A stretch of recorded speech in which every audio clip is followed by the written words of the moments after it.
space, the final frontier. These are the voyages of the starship Enterprise. Its 5-year mission, to explore strange new worlds, to seek out new life and new civilization, to boldly go where no man has gone before.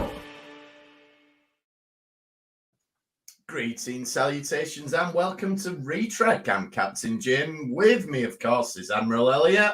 Hi there. And Dr. Squee. Hello. And we're talking about the latest episode of Picard, 2 of 1, or 1 of 2, 2 of 1, 2 of 1, which is obviously a bit of a Borgy pun. Oh, I assumed it was just a callback to the Spice Girls, but Oh, can you imagine? when 2's of 1. Oh, that At was least to work cheesy and use that for the song routine. Oh, that'd have been good. You know, if they had, I would have had to have given it to them. Should have come down in Union Jack dress and Oh, no, you see, look, we'll get into it, but like I quite enjoy the musical bit, but I that's did, the I only thought way it it could have got worked. better. That's the only way it could have got better if they'd sung the Spice Girls song. exactly. It could have been a lot better. What are you talking about? Yeah. So yes, 2 of 1, including Jurati's. Do you want to talk about the little trailer we got this week? Oh, go on. Give us the trailer. We got a teaser trailer for Lower Decks. Yeah. Oh, yes.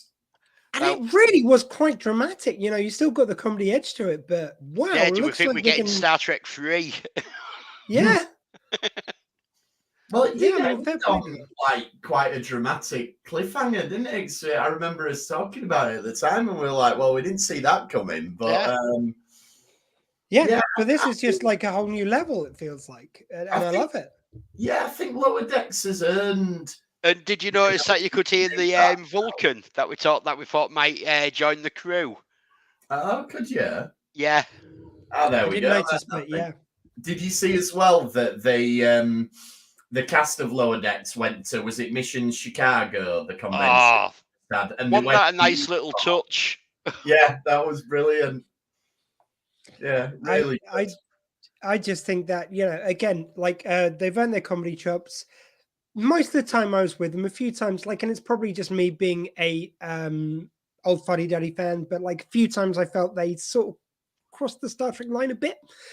But I'm mainly a huge fan of this, and just to see them being able to do something really big scale, really dramatic, and then mind the laughs out of that is just going to be so satisfying. I reckon that's going to be really great. The thing, like, quite often comedy can deliver some of the best drama because you don't necessarily see it coming, and it can be quite subversive and then hit you with quite incredible drama, you know. So an animation. Yeah, I mean, I feel like where Lower Decks lives is doing such kind of obscure and then more well-known references to Star Trek. That's where it kind of shines the best. When it does dick and fart jokes, like, I know, again, maybe I'm being too pie-faced. That doesn't sit as well with me.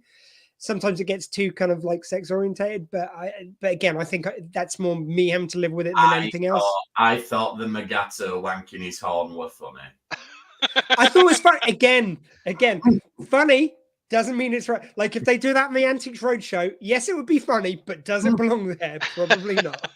That'd be the most watched episode of Antiques Roadshow ever, though, if there was a wanking Magato in the background. And in fairness, I don't give a shit about Antiques Roadshow, so I'd love it. But I can appreciate why the core audience maybe wouldn't appreciate it as much.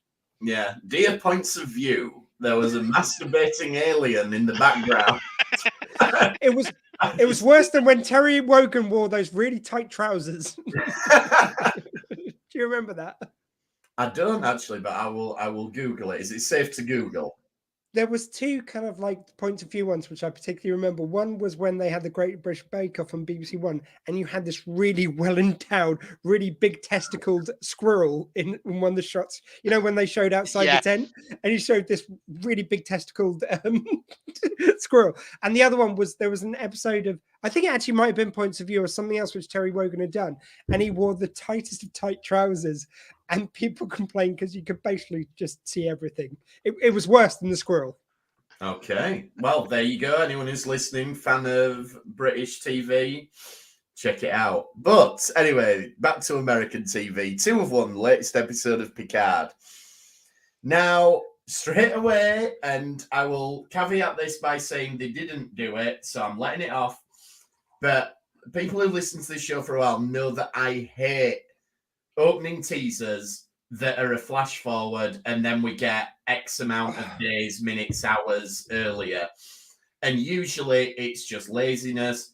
However, the fact that they do it before each act of this show and It's actually played in real time. Yeah, it played in real time and it creates a sense of tension because you're like, we're getting closer and closer to the deadline. The fact that they repeated this sequence and it became a motif in the episode tells me that the episode is structured and is designed to follow that structure rather than it being laziness sticking it in at the beginning. I don't think it's laziness. I don't think it's laziness. However, I think it's probably because you pointed it out. I've been noticing how overused that trope is now. Like it's been used in every show. Really glad about this. I didn't. This is what the trailer was that I accidentally caught. Okay. Well, just fair enough. I'm glad for you, but like for me, I again, it's probably because Jim had pointed out. Now I'm seeing it everywhere. This trope of doing the I hate it. Like dramatic scene, then flashing back. So when I saw this, it did put me off. And the fact they kept on flashing back to it. If anything, personally, I wish they'd done it once at the beginning. And then, maybe they could have had a countdown coming on the screen like they do in 24. It's like we're at this time now. We're now 10 minutes away from accident or whatever, something like that. For me, it worked because they did it like that and because they kept coming back to it. And it's like, oh, okay, it's a structural thing. It's not just. I can see the argument for the teaser. So, yeah, even though it's one of my most hated things in TV, I'm letting it go. You probably ruined that trope for me now. That's the problem. I've heard you talking about it. Don't watch like mid-seasons of the X-Files. They used to do it all. yes, they do. That silly Vietnam one. And it's, he's disappeared. Ooh. And then it sort of flashes back and it's like, oh, there's been this assassin. You're like, well, is he going to turn invisible? Because I've seen him turn invisible in the teaser. So I know he's going to be invisible. So you're not eking out a lot of tension here. Anyway. Sorry, Jim, spoilers? Yeah, you got to say spoilers before you ruin 90s TV for everyone. There's at least 2 Vietnam episodes of the X-Files. You don't know which one I'm talking about. At least one of them Skinner, isn't it? Skinner was it? Yeah, Skinner always had his NAM issues, didn't he? Yeah, I think that. So yeah, the episode I'm talking about is from season 4. It's called Unrequited. So there you go. That's the episode I've spoiled. So you can. I just want to point out I've not watched all the X-Files yet. You have ruined it for me. It's not a great episode. You'll watch it and you'll go, that was great. Yeah, it is one of the cases where the writers ruined it for you already. So. Yeah, you find out, okay, the guy can turn invisible. I honestly have no excuse for not having watched it because James gave me all the videos. Yeah, you need to watch the X-Files. They are really good. The X-Files is awesome. Episode Unrequited, but you don't know how he turns invisible. That's the twist. Okay, I know we want to save most of this for our Retrick does the X-Files later, but one thing I will say, the worst episode they ever did was, and this is under a lot of competition in those last few series when they had Gish and whatever the other one was called. But Reyes and Doggett and Reyes. Doggett, Gish, and Patrick. Yes. And it was the episode where they did the numbers. So like numbers have meanings and stuff. And yeah. Worst episode by far. No, the just worst does my head in.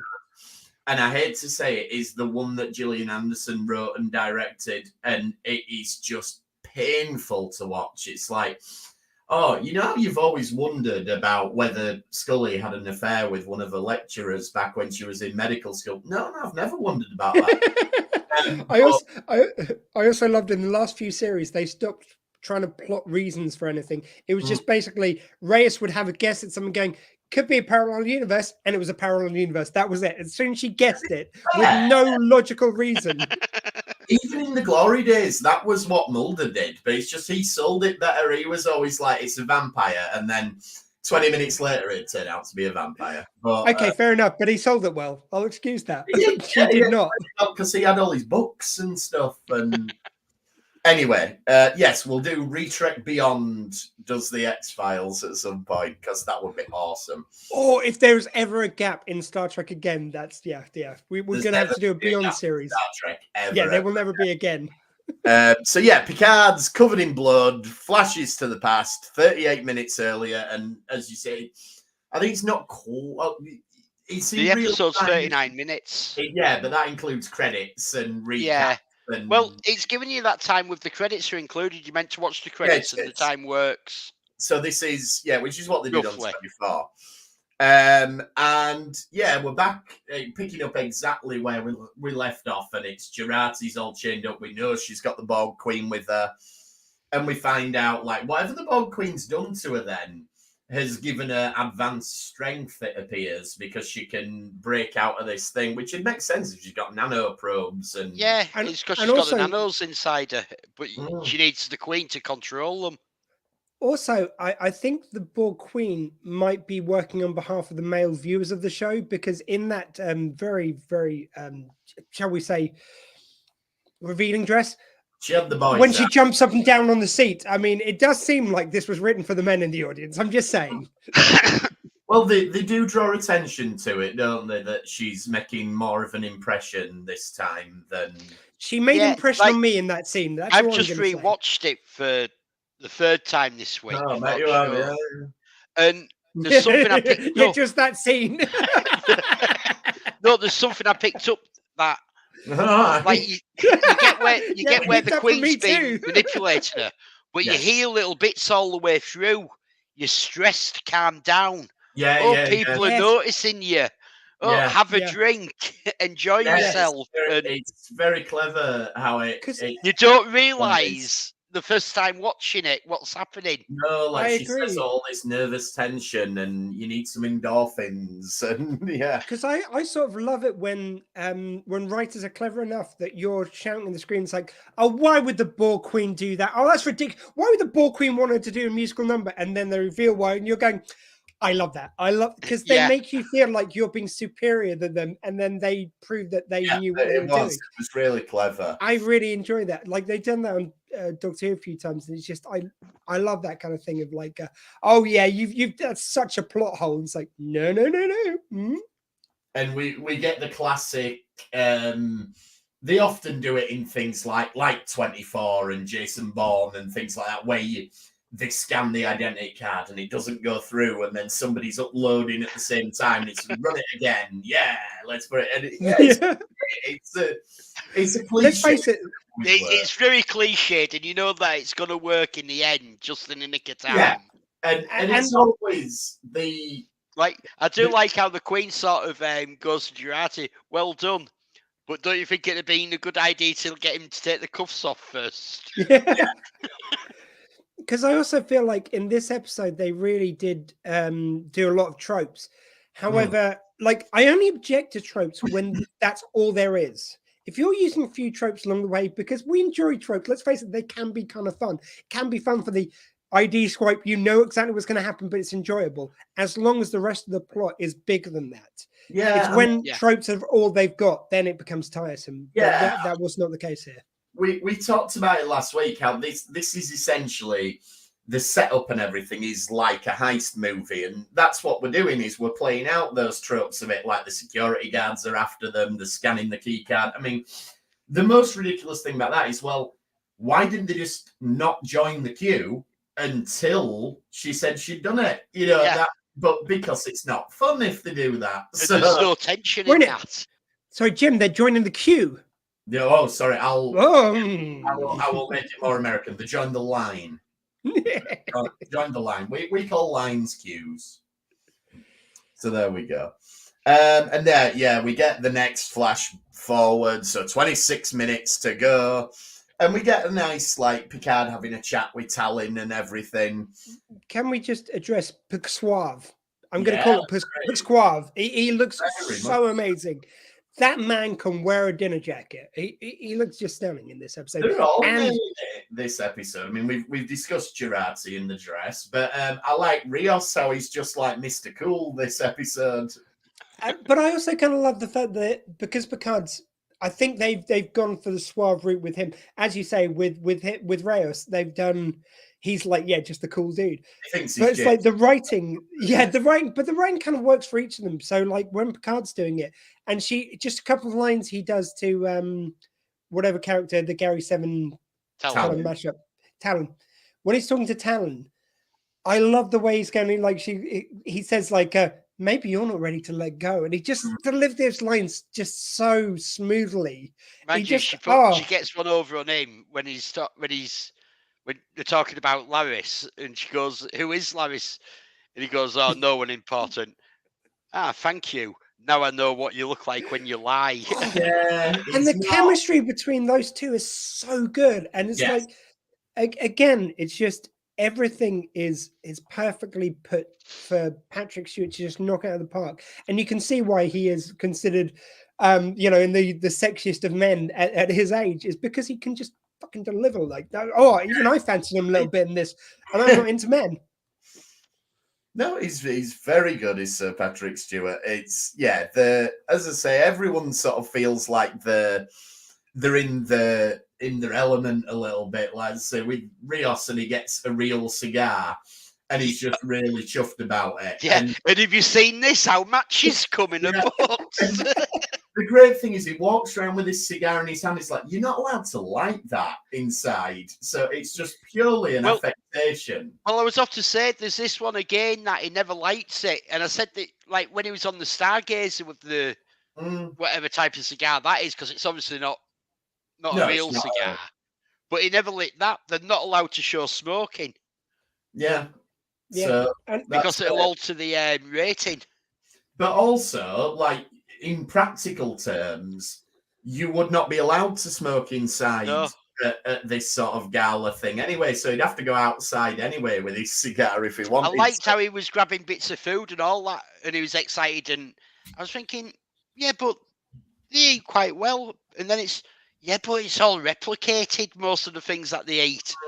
And this is obviously showing that as good as the replicators they have are, there obviously is a big difference in the taste of.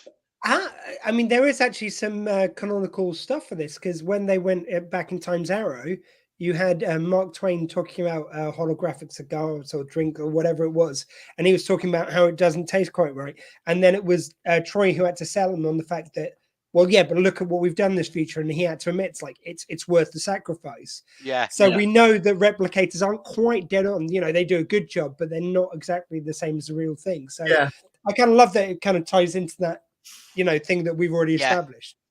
Yeah. I just want to say though that it also gets back to, like, sorry to harp on about this, but just the Patrick Stewart of it all. It's what I was saying last week. I felt like I wanted him to be delivering lines like Picard in the past, Picard when we knew him on the Enterprise and all that.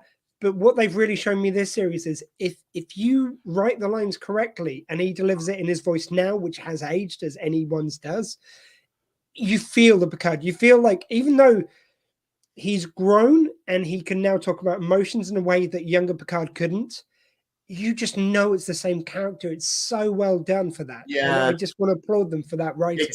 It's a very sort of layered performance as well, because yes, there is all that, but there's also this undercurrent of an acknowledgement that he's not a young man anymore. And because of that, he can show a vulnerability that he hasn't really before. And also he's not the captain. He's not having to jump into action as such. And so it's definitely an older Picard, but an older Picard that feels organic to the Picard that we knew before. It's completely, because he's a great actor. Well, I mean, but the argument I heard when I was watching the first series, and I'm really sorry, I know I lay into the first series, but I'm not doing it just for the sake of it. It's just by example. Like when the first series was on of Picard, and I didn't get that feeling. people always said, it's like, oh, well, it's so many years late. You know, the people who are trying to defend it, even though I felt like they didn't feel it really, like they were going to say, oh, yeah, but it's 20 years later or whatever, however many years it is. It's like, yeah, but still, I want to recognize the character. And I didn't. In the writing this series, I really do. I recognize the same guy who's just matured a bit. Yeah. Perfect. Yeah. And just to move away from the people who are enjoying themselves at the party, then I really like that there's this little moment with Raffi where she goes to the bar, and we know that Raffi's been an addict in the past and everything. And we've not done a lot with it this season, but it was quite big in season 1. And just you can see just that little moment they have with her going to the bar, and you know, she looks at the bottle of scotch next to her, and then he goes, I'll have a club soda. Yeah, it's just didn't even really you could see with the barman as well. The barman knew what was going on there as well, and he went, "Yep, no problem."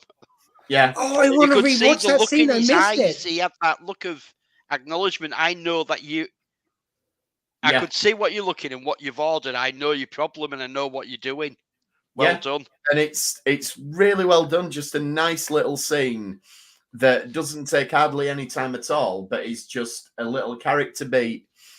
And then we get Raffi notices that Rios seems quite sweet on the doctor, Teresa. Do we think Rios is going to stay in this time period? Because they're laying it on thick that he's the one, he's loving the fact that he's got the food, he's got the cigar, he's met this woman. I think it's the opposite. I think they're layering it up so that when he has to leave, so he will consider it, he will want to, and then last minute he'll have to leave, and that will be the emotional hit. And I think that's what they're laying up towards. Because I think where they're only doing 3 seasons, I don't think we're going to lose any cast members. I think we're going to keep the cast right the way through. I don't know. Yeah. The cast is pretty stacked next season with the announcements. Yeah, I would love a bit of jealousy between the crews. I know that we're all excited and all that, but to get the next gen crew. But I hope we don't get 10 episodes of it being just the next gen. I'm quite enjoying this. Oh yeah, you've got the crew that we've got here. You've got to do. And as much as I want to see them, I don't want them to take over the show. I want a sort of generation style, crews meeting up. Like I know in Generations it was really only the captains, but I would love to see that kind of like 2 crews meeting. That would be really fun. And as you say, not maybe for the whole series. I kind of agree. Avengers Endgame style. Maybe a 2-parter in the middle of it where they go on a mission to do something. I think it's towards the end. I think at the very end you need it to be the Picard crew to do justice to the story. But near the end would feel very satisfying. And maybe leading into it, you get the Next Generation crew kind of peppered in here and there. Then you get the big team up. And then maybe the final battle is all of them as well. Because the final battle where you've got maybe the Enterprise, they've got that out of mothballs, like just for a real fan service next to the ships of today, like the Stargazer or whatever else. What, the Enterprise A? Yeah, Enterprise A. They've got that kind of, because I mean, let's face it. If you're going to do it, that's the time to do it, isn't it? Exactly. I mean, it was really nice that we saw Riker commandeering a ship, like you think I'm going to let you have all the fun where I make pizza? No one forced you to. Anyway, that's not the point. But it felt like that should have been the Enterprise, really. It should have been a ship. That should have been the Titan. The first time we saw the Titan would have been fine. Titan would have been nice. Yeah. I think it was deliberate though, and I think they're saving the Enterprise. I do think we're going to get it in season 3.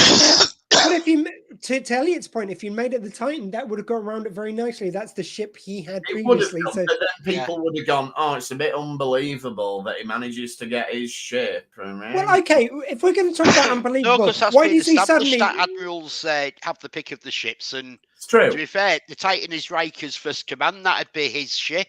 Yeah, his ship wouldn't be the Enterprise. I would also like to point out, if we're going to go unbelievable, he's just sat on a planet for like years making pizza, and then suddenly he goes, "Hey, I want a ship," and Starfleet going, "Yeah, sure, there you go." It works. I mean, it's a bit fucking ridiculous as it is, let alone with which. All I'm saying is what people do. Anyway, so Renee Picard, then she's drinking a lot. And Picard obviously is talking to Talon about this, and he also does the, oh, well, she does spend a lot of time on a mobile device. Like, yeah, everybody does that. Which is, yeah. Beautiful, beautiful. Yeah, love We it. do. It's a fact. We can't get away from it. And just, it was Picard's reaction of like, on a mobile oh, you know, he gave this little look, oh, okay, kind of look. Yeah, like, well, we don't because we need 93 different pads for every different bit of information. Maybe that's why they did it, to stop people. If you have everything on one device, all you do is sit there with your one device. Whereas if it's on 27,000 different pads, maybe you could have a point there. Maybe it's been done deliberate in the future. Let's get away from social media and it's to stop us all looking at in our let's brains. read onto all the everything's on something else. Do you know what I really enjoyed though was just the fact that the reaction which Picard gives, and I know I've always got a Doctor Who parallel to any scene that happens, but there was the scene in Day of the Doctor, which was the 50th anniversary special of Doctor Who, and you got John Hurt there as the War Doctor, and he's meeting the past version. So he meets David Tennant and Matt Smith, just for anyone who doesn't know. And he goes like David Tennant snogs a woman, it's the Queen. But yeah, and he goes, does this happen a lot in my future? And Matt Smith goes, yes, it does start sneaking in a bit. And he gives us, oh, and it's the exact same look that Patrick Stewart gives in this scene. It's exactly the same. Well, they probably went to the same Shakespearean, you know. Oh, they did. They used to they knew each other. They were friends. That's something that we learn in Shakespeare school. So, Dr. Soong then makes his appearance, and there's a really good charge scene between him and Picard where I'm loving nasty Brent Spiner. I'm really enjoying this performance. Yes. Give him more different stuff to do. It's great. Yeah. And it's a flavour he's never played, really. Yeah, I mean, he's done Law, but Law was much more pantomime, whereas this guy... Yeah, that was Arch. This guy's really desperate. You know, this is a... Yeah, this guy's proper dark, and like you say, he's got desperation.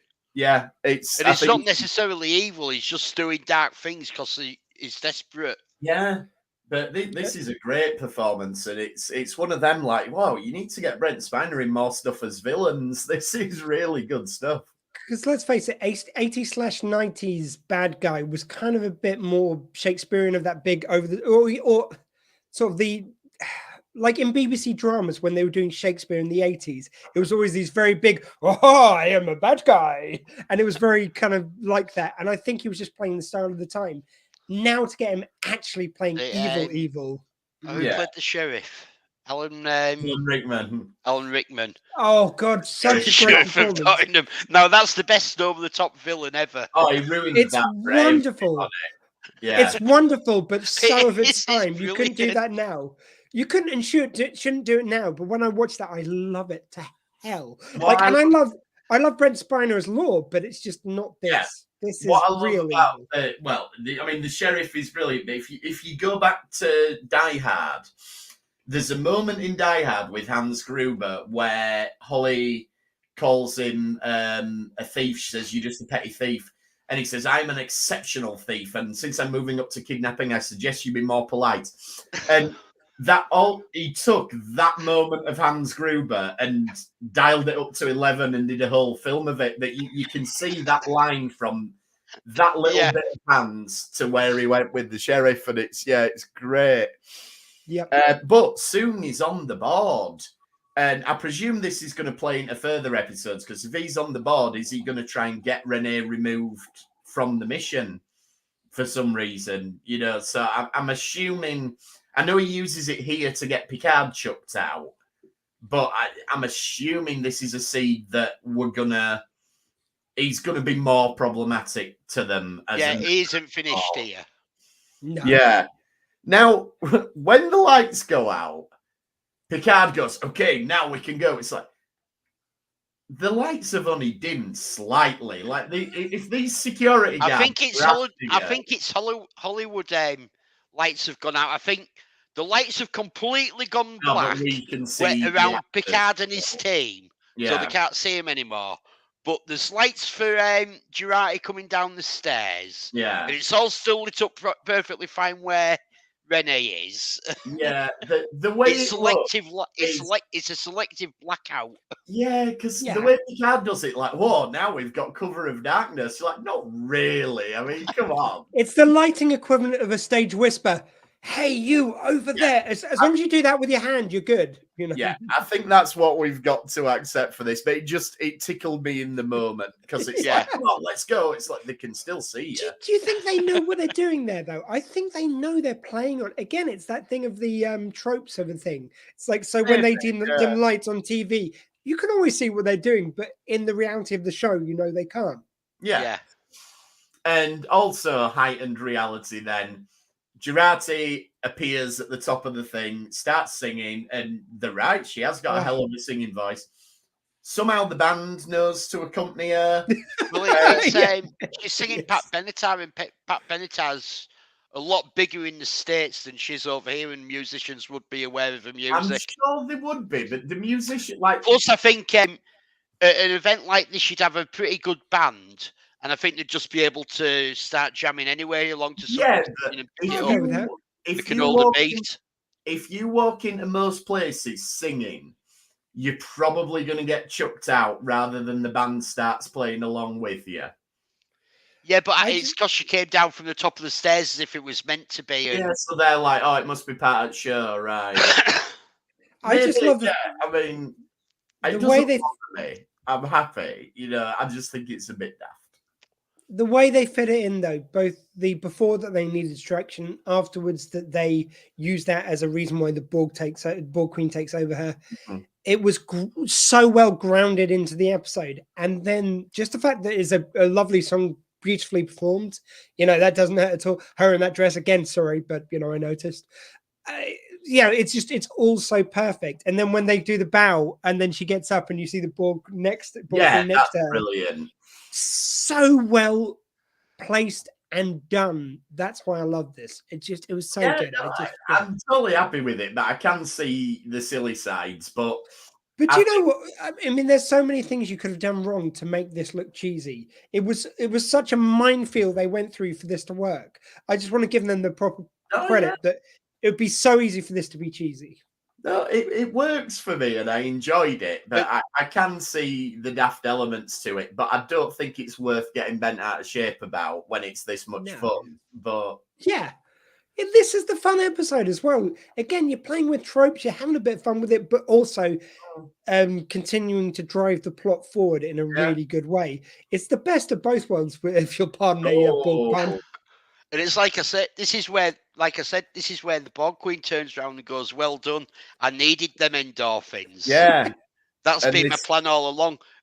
And like I said, when you watch it back, you pick up all the way through. The Borg Queen keeps doing this and pushing her to be happy. And she's going, you seem nervous. Like, go have some fun. Go get a drink. Do this. Yeah. Even the fact where she pulls Rios and kisses him.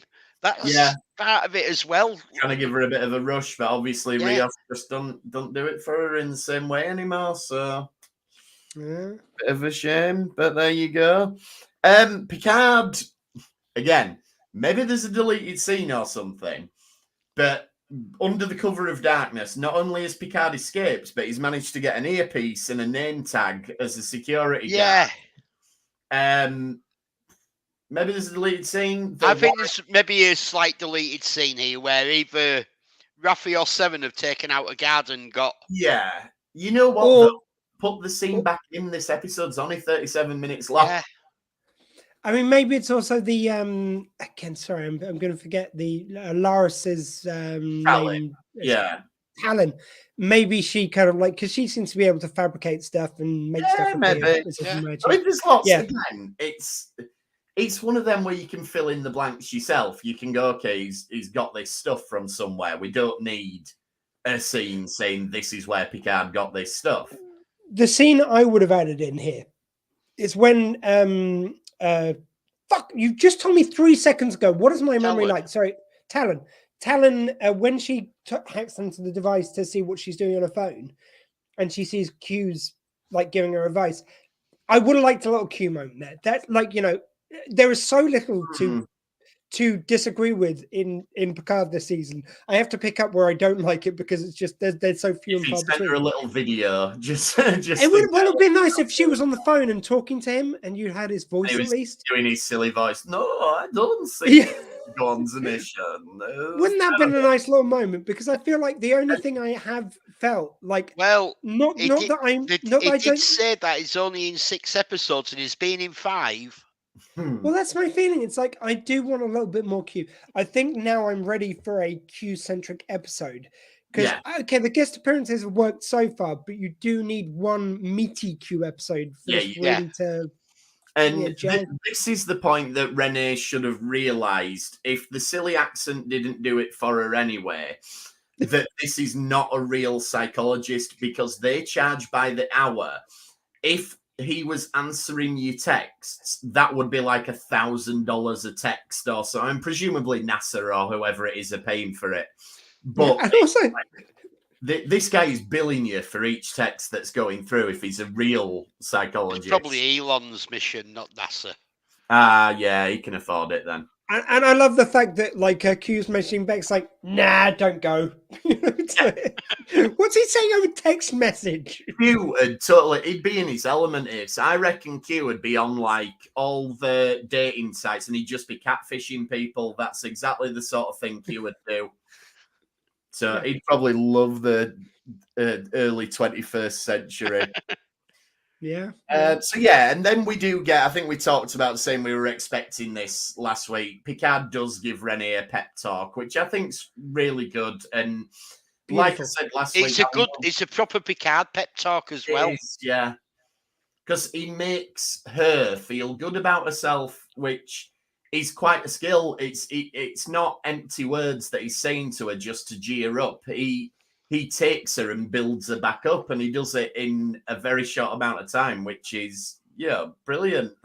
And the other thing is, I believe Picard of Next Generation time could have given a speech which would have convinced her to do it. However, the speech we hear now is the Picard from now. You know, he has the emotional depth to be able to deliver the specific speech he does. Whereas, like, Picard from the past would have done all about honor and duty, whereas he talks about feelings and how he was inspired by looking up and all this kind of thing. Yeah, it's a different approach from an older, wiser man, and that's, like we've said, that's the great writing coming in. And the only time when he gave any speech like this was in the last episode, All Good Things, when he said about, I know, you have doubts about yourself, about the ships, but I know you're the finest crew in the fleet. Yeah. It's just... that was the closest they ever became because it was the last episode, so they had the license to do it. And you feel like this is the expansion on that Picard that we saw in that last episode. What it comes across to me is that it's a man aware that he's at the end of his life, not necessarily literally, but even though he has died at this point, this is a bonus life, but it's a man who's at that stage in life and wants to impart some of that knowledge. It's like, I've seen all this and I've felt all this. And if I can help you get to a better place, I will do. And I think that's brilliant. I mean, like, if you look at the movies, it's so funny because in the first of the kind of the original series movies and then the first of the Next Gen movies, they all talk about how old they are and how kind of like, I'm very aware that there's more days behind me than there are ahead. And now you look at it through the lens of him being 20 years older from that, even more poignant, and you get to really kind of enjoy it. Yeah, well, that's it. He said that in Generations, but I feel like he's feeling it now, and that's different.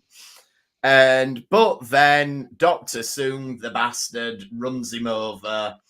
And see, that was really good. This is where this device of having the flash forwards, I think, paid off, because you see Dr. Soong starting a car up and you go, he's going to run Picard over. And, that works. That creates a dramatic tension because you're like, right, I can see how these bits fit together now. And, of course, he does and everything. And maybe shouldn't have driven off. Maybe should have made sure you got him.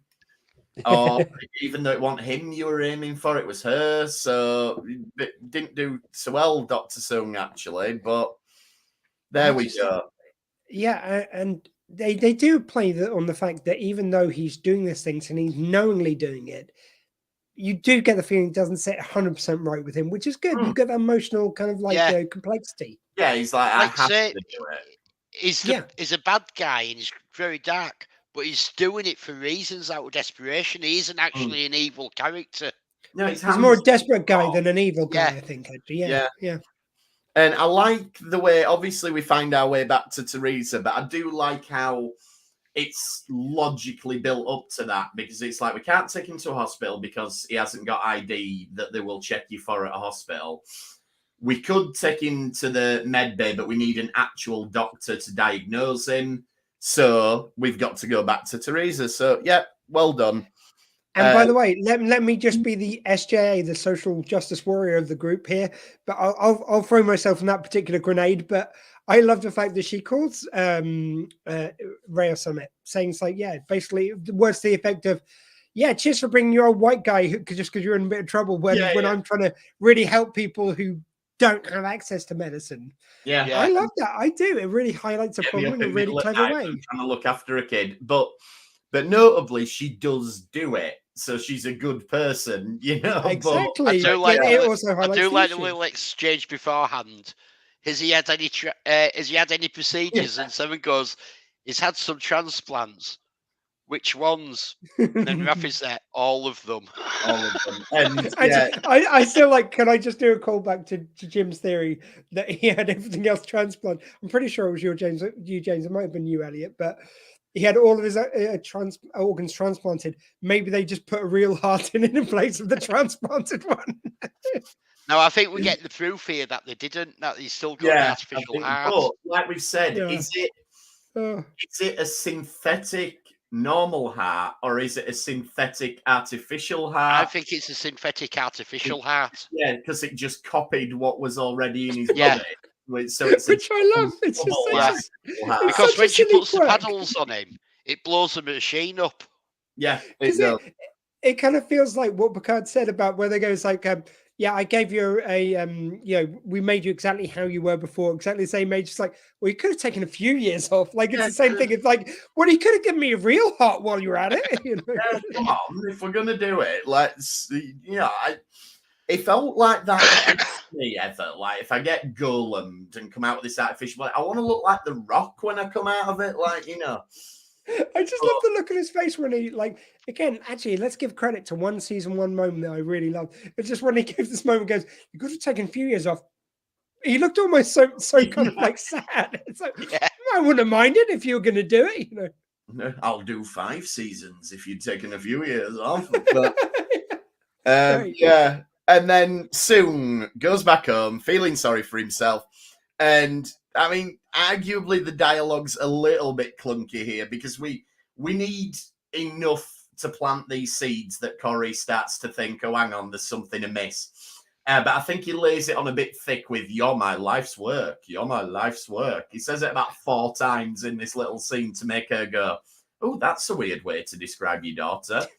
Yeah. And now she is suspicious. And this leads to... I'm not sure. This is my theory, because rightly a lot of people have been saying, well, this is ridiculous that a young lady has not Googled her dad before. I'm assuming, though, when she goes to that computer, she's looking over her shoulder. I'm assuming she was not allowed in this room previously. You program it. You program it so she has a blind spot in her memory. You program that she doesn't see what you don't want her to see. Yeah. Something like that. I mean, I assume she's not been allowed access. Yeah, I think you're right. She hasn't been allowed access. That's probably closer to what you need to do for the plot, because you need her to then see it later. So if you program it so she can't see it, you then have to work around it a bit more. It's much more expedient if you say that she's just... Yeah, I think it's got to be that. He's kept her in a bubble, away from the outside world deliberately, and she's in that moment aware that this is something she's not been allowed to do before, and now she Googles him and finds out all this stuff. I'm just going to pick you up on one point, Jim. It's a bit too early to say the term bubble and us not get triggered. I'm sorry. After COVID. Fine, yeah. That was bubbles. Yeah, that worked. Oh, dear. See, we're dating the podcast now. We're still in post-COVID recovery. Well, especially as opposed after, to how the news has gone in the UK. Oh, don't even know. We'll be on for hours if we start on the UK news this week. So basically, as we speculated last week, she is a genetic experiment. He's done many of them in the past. And this one seems to be doing better than all of the others. But as we know, Q's helping her not fail. And that's setting up lots of nice conflict to come in the next couple of weeks, hopefully. I'd also just like to add to what you were saying. You're right that he does lay on thick, but you also get this really nice performance by Brent Spiner of someone who's just gone psycho. Like he's so consumed. He's openly saying to her, "It's like you're my life's work. You're my life's work." I actually buy that he would say that because he's so messed up. Yeah, that he's just talking openly when he knows. Previous to this, he would not have talked openly about this, but he's just been taken over the edge by a mix of Q pushing him in the wrong direction, which he was able to go in. But he's not an out-and-out bad guy, so he's still mentally fucked up from that. To the best of his knowledge, murdering an old man is what he thinks he's done at this point. So, yeah. And I think that's why he doesn't lock this door to wherever it is she goes to Google him. I think he's just pissed off and goes to bed. And not even pissed off. I think he's gone over the edge. He's just really had a break from reality. He's got so fixated on this is the only thing I've got to do. When he kills someone, he can't emotionally come to terms with the fact that he's done something wrong. Instead, he just fixates on the fact that this is my life's work. This is what I'm doing it for. So it's okay. I've just killed this guy because of this. So he's not thinking in his right mind. So when he goes into the room, he doesn't lock it. He's out of his head. And then, so Picard, then we're getting this set up for it. It's a mental thing. He's not coming out of the coma, but he should be. All the signs are fine. Yeah, we're going to have the fantastic voyage. Yes. Or what? And I want it. What it reminded me of the setup is there's an episode of Buffy, season 5, the penultimate episode of season 5. So the episode before that. Spoilers for season 5 of Buffy. Buffy's had a bit of a rough year of it in season 5, and it all looks like it's all going to go wrong. The world's going to end. The bad guys kidnapped her sister, and Buffy just goes into like a catatonic state at the end of the episode. In the next episode, Willow has to use magic and go inside Buffy's head and help her work through a trauma in order to get her to come back out. And I feel like that's what we're doing next week. We're finally going to find out what this trauma from Picard's past is. We're going to deal with it, and we're going to get him back. I think this is also going to play towards helping Jurati out with the Borg Queen. Oh, yeah. How? Because I think this whatever she's doing to go in ahead is going to be... Because I still go with the Borg we saw in episode 1 is Jurati. Yeah, I think she's mixed with the Borg Queen. Mm-hmm. But to get control, Talon is going to have to go into Jurati's head use the same to be able to let her have the control over it. Yeah, good one. Have the Queen's powers. And that's nice. That's a nice way of doing it because you're introducing... And the Borg ship is going to be this version of the Lesserina. Oh, okay. I like it. So I think, because she's going back to the ship, I think she's going to assimilate it. So let's take it one step further then. The anomaly that the Borg ship comes through in that first episode is actually a rift in time. A rift in time and dimensions. And the crew are on that Borg ship. Yes. That's how they get back to the present. Yeah. And Picard is paying penance because he's allowed this evolution of the Borg, with Jurati being in control of the Queen, or an amalgamation of the two. And he said, "Don't provoke the Borg," previously in Voyager to his son. And I think this amalgamation allows them to be able to fight the Q, which is why Picard is paying penance for making this possible in the past, and his powers are weak. And we know Q's in the next series. Time dimension loop is Q. And we also know Q's in the next series, so that leads into that. I Yeah, love but it. Q at the moment, his powers are diminished because Yeah. he's stuck in this loop of making Picard pay penance for what he does in the past, which it goes back to the past again to do what he does.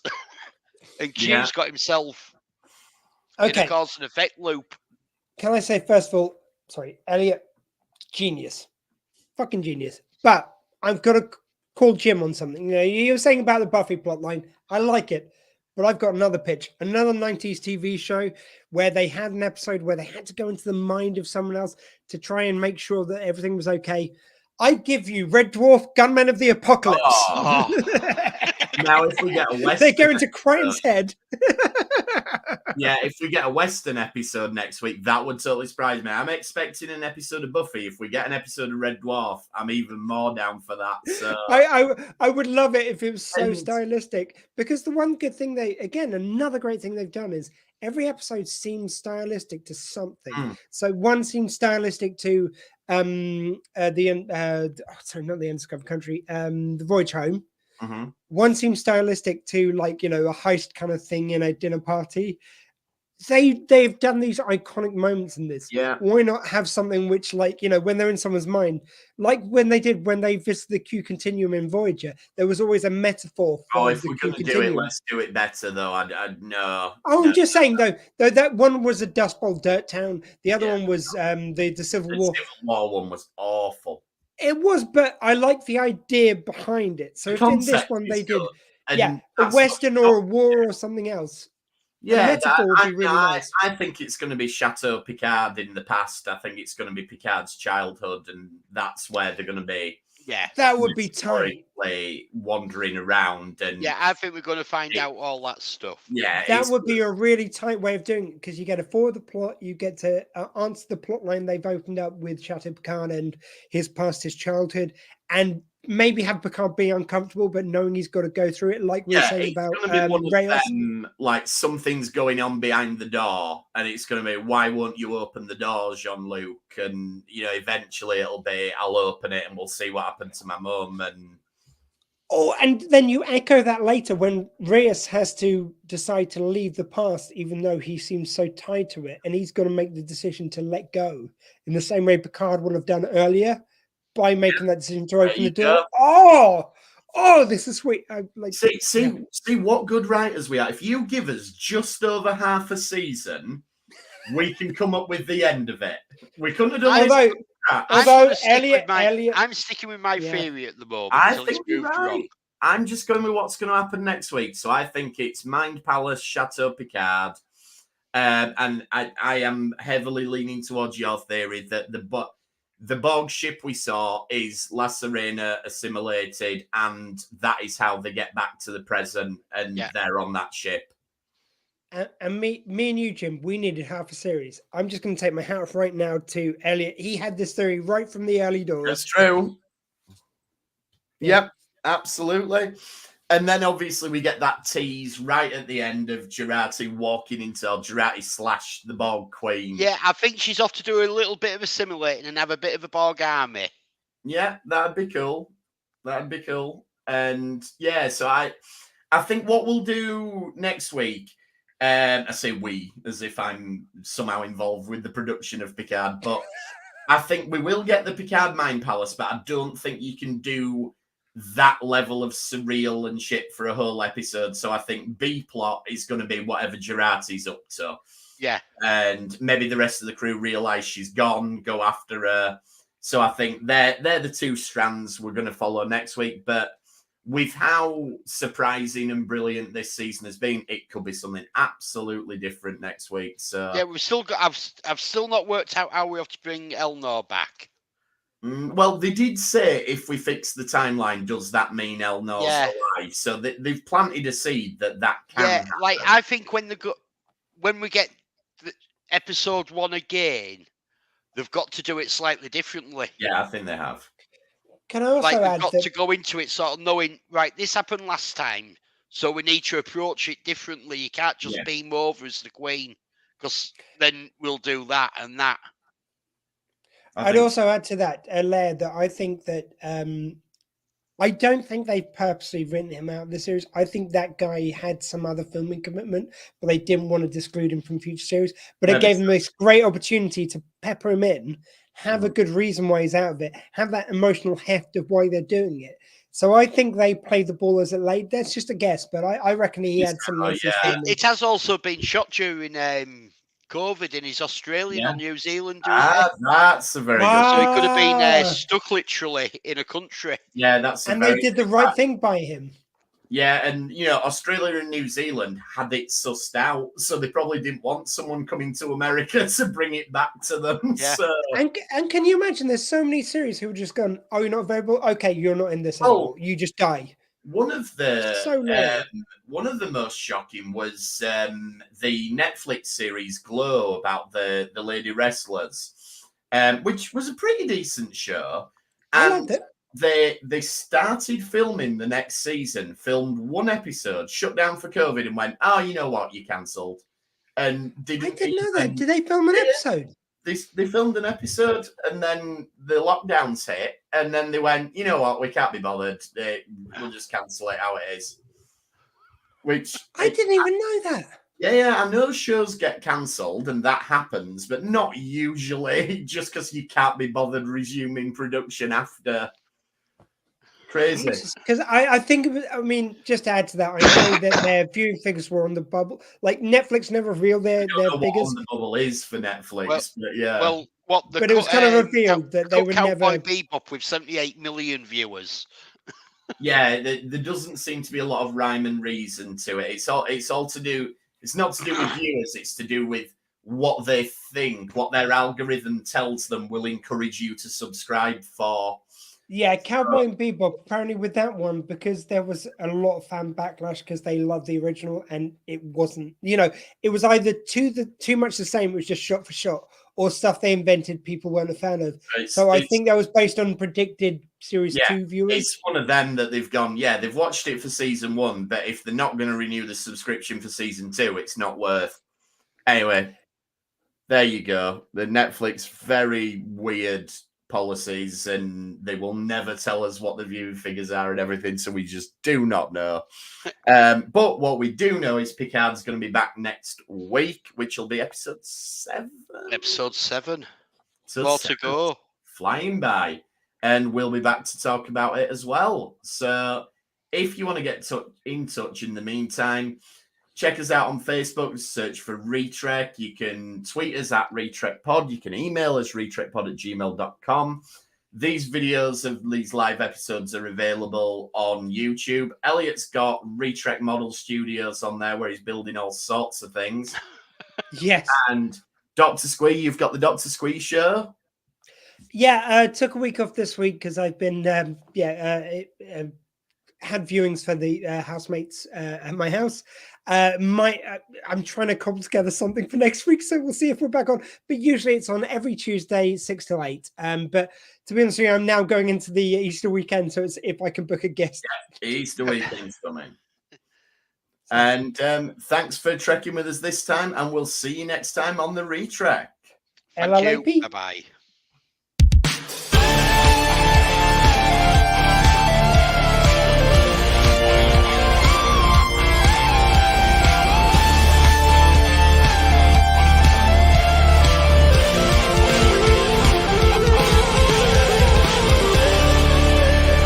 Fascinating.